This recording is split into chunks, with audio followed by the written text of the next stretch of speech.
Let's welcome on board then Digant Haria and talk about what he's making of the market texture right now. Digant, hi, morning. I guess, all the weekend conversations did revolve around Uday Kotak stepping down 4 months earlier. Wanted to understand, what do you make of how minority shareholders are going to react to this? Because Kotak Bank has really been an underperformer of late. Hi, morning. Thanks for having me here.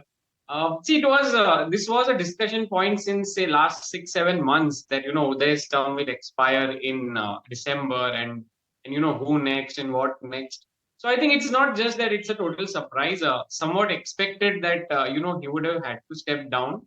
Now, see, the bigger question now would be that the brand Kotak and Uday, like they were just one, and now with Uday stepping down and professional management taking over, whether it's the internal candidate that is selected by the RBI, or will RBI tell them that, okay, no, you need to have an external candidate to maintain the independence. I think that will be a more important decision that will drive, the stock in the near term.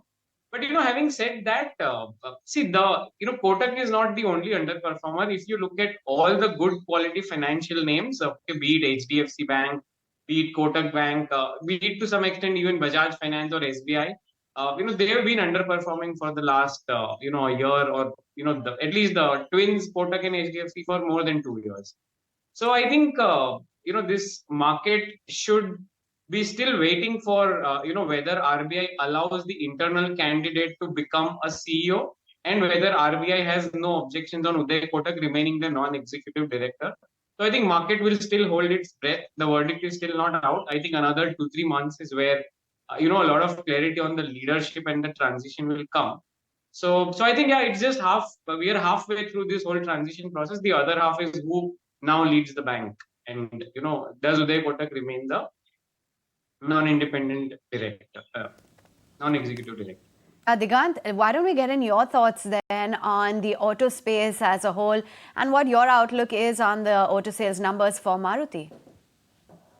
Yeah, hi. Thanks. So, see, I think there are two parts to this whole auto, which has been going around in the last 2 years. That we've continuously seen that the premium sales keep on doing well, and the lower economy or the economy segment does not do well.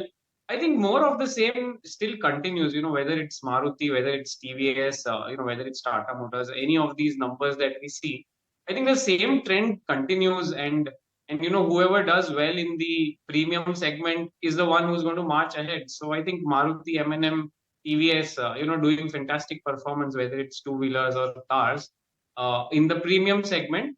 But for others, I think it's a bit of struggle. Like Hero will struggle.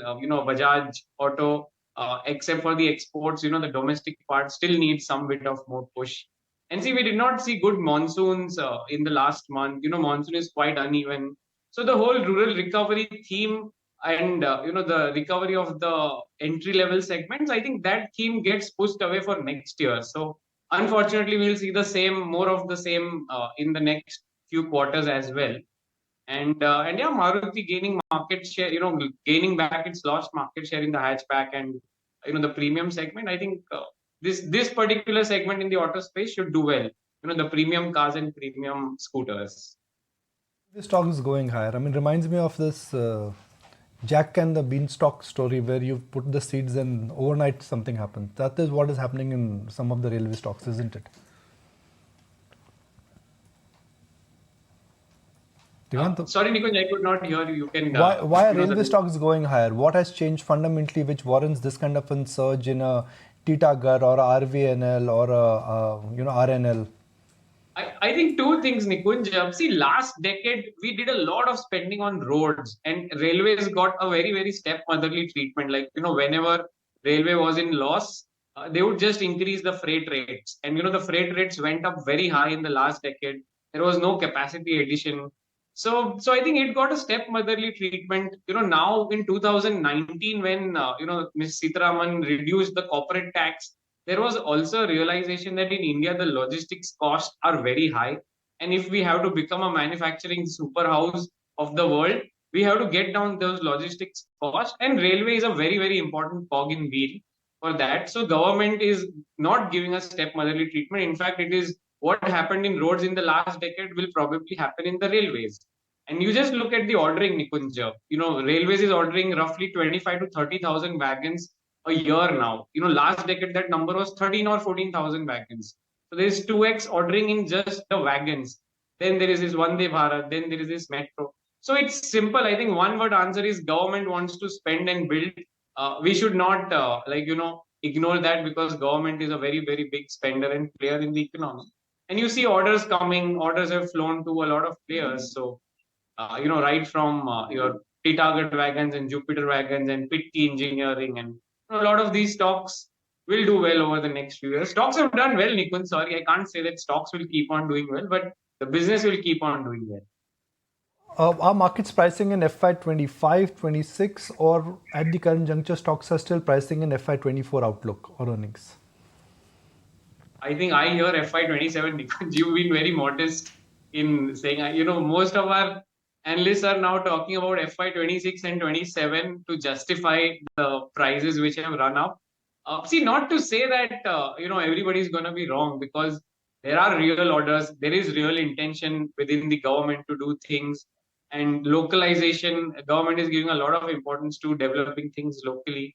So things are fine, and when this business outlook is very strong, investors have to bid higher and get carried away. So we are seeing both good business and good stock price together. So I don't see that this party will end badly. Of course, at these prices, maybe 1 year, 2 years you make no returns, but that's absolutely not a calamity at all. So yeah, it's a tough call. The business is doing well. Stocks are expensive. Sure.